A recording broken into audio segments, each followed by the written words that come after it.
Hi dears, നമ്മൾ ഇന്ന് പഠിക്കാൻ പോകുന്നത് ബേസിക് എലമെൻറ്റ്സ് ആണ്. നമ്മൾ മെഹന്തിയുടെ ഏറ്റവും കൂടുതൽ അറിഞ്ഞിരിക്കേണ്ട കാര്യങ്ങളാണ് ബേസിക് ആയിട്ടുള്ള എലമെൻറ്റ്സ്. അപ്പോൾ അതേതൊക്കെയാണെന്ന് നമുക്ക് നോക്കാം. ഫസ്റ്റ് വരുന്നത് ലൈൻസ് ആണ്.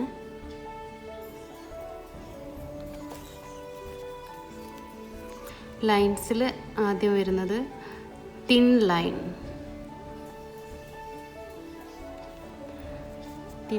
തിൻ ലൈൻ എങ്ങനെയാണ് വരയ്ക്കുന്നതെന്ന് നോക്കാം. നമ്മൾ കോമൺ ആയിട്ട് വരയ്ക്കാം. ഇതാ ഇങ്ങനെ വരച്ച് കൊണ്ടുപോവാണ് ചെയ്യുക. ഇത് തെറ്റാണ്. കറക്റ്റായിട്ടുള്ള മെത്തേഡ് എന്ന് പറയുന്നത് നമ്മൾ ആദ്യം ഇവിടെ ഒന്ന് സർഫസിൽ ടച്ച് ചെയ്യാം, എന്നിട്ട് പിന്നെ ഒന്ന് കോണ് പൊക്കി പിടിക്കാം, എന്നിട്ട് ഇങ്ങനെ പ്രഷർ ചെയ്തിട്ട് ജസ്റ്റ് ഇതാ ഇങ്ങനെ വലിച്ചു കൊടുക്കുക.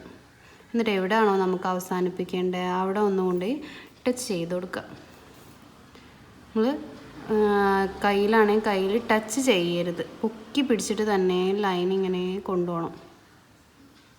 കണ്ടോ, ഇങ്ങനെ വെച്ച് കൊടുക്കുക. ഇതാണ് കറക്റ്റ് മെത്തേഡ്. അപ്പം നമുക്ക് ഒരേ ഡിസ്റ്റൻസിൽ ഒരേ ഗ്യാപ്പിലൊക്കെ ഇങ്ങനെ വരയ്ക്കാൻ വേണ്ടിയിട്ട് ഈസി ആയിട്ട് വരും. നമ്മൾ അടുപ്പിച്ച് വരയ്ക്കുമ്പം, അതായത് ടച്ച് ഇതേപോലെ വരയ്ക്കുമ്പോൾ നമുക്ക് ഇത്ര നീറ്റായിട്ട് ലൈൻസ് കിട്ടില്ല. ഏറ്റവും നീറ്റായിട്ട് കിട്ടുക ഈ ഒരു രീതിയിൽ ചെയ്താലോ. അപ്പോൾ എല്ലാവരും ഇങ്ങനെ തന്നെ പ്രാക്ടീസ് ചെയ്തിട്ട് പഠിക്കാം. അത് തിക്ക് ലൈനാണ്.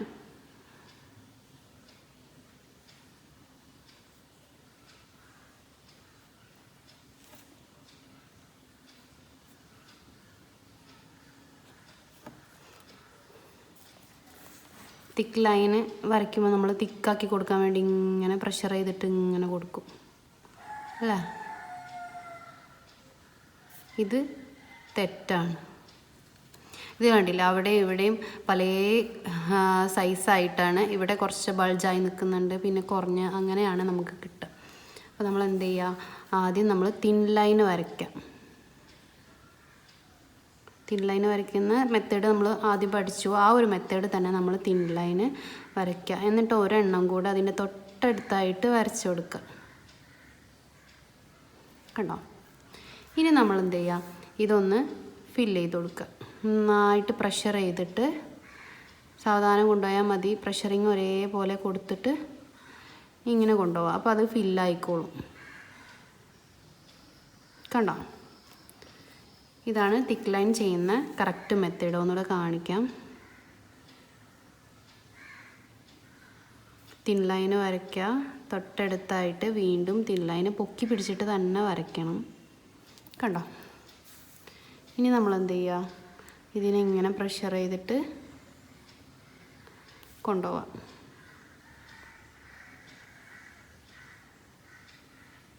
ഇപ്പോഴാണ് നമുക്ക് കറക്റ്റ് തിക്ക് ലൈന് നല്ല നീറ്റായിട്ട് കിട്ടുക.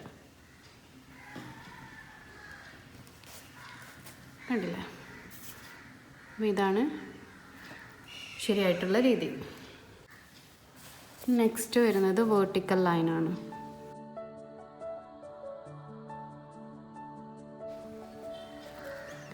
വേർട്ടിക്കൽ ലൈൻ എന്ന് പറഞ്ഞു കഴിഞ്ഞാൽ നമ്മൾ തിൻ ലൈൻ ചെയ്യുന്നത് തന്നെ കണ്ടോ, പൊക്കി പിടിച്ചിട്ടായിരിക്കണം ചെയ്യുന്നത്. ജസ്റ്റ് ഇങ്ങനെ താഴേക്ക് വരച്ചു കൊടുക്കുക. ഇതാണ് വേർട്ടിക്കൽ ലൈൻ. തിൻ ലൈൻ ചെയ്യാനാണ് നമ്മൾ ഏറ്റവും കൂടുതൽ നന്നായിട്ട് പ്രാക്ടീസ് ചെയ്യേണ്ടത്. അത് ഓക്കെ ആയാലേ നമുക്ക് ഇതെല്ലാം ഓക്കെ ആവുള്ളൂ. അപ്പം ജസ്റ്റ് ടച്ച് ചെയ്യുക, എന്നിട്ട് ഇങ്ങനെ വലിച്ചു കൊടുക്കുക. എവിടെ അവസാനിപ്പിക്കേണ്ട അവിടെ ടച്ച് ചെയ്യുക. ഒരുപാട് സ്പീഡിലൊന്നും ചെയ്യണ്ട. ഈ ഒരു രീതിയിൽ തന്നെ ചെയ്യാം കേട്ടോ. Next slanting line.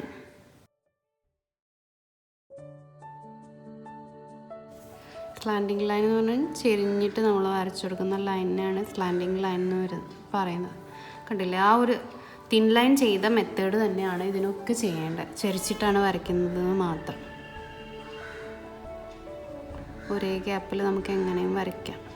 ചരിച്ചിട്ടാണ് വരിക എന്നുള്ളത് മാത്രമേ ഉള്ളൂ വ്യത്യാസം. ഇതാണ് സ്ലാൻഡിങ് ലൈൻ. നമ്മളിത് പൊക്കി പിടിച്ച് ചെയ്യുമ്പോഴാണ് നമുക്ക് കുറച്ചുകൂടെ ഈസി ആയിട്ട് ലൈന് ഇതേപോലെ കിട്ടുള്ളൂ. അപ്പോൾ ഇതേപോലെ പൊക്കി പിടിച്ചിട്ട് തന്നെ എല്ലാവരും പ്രാക്ടീസ് ചെയ്യാം.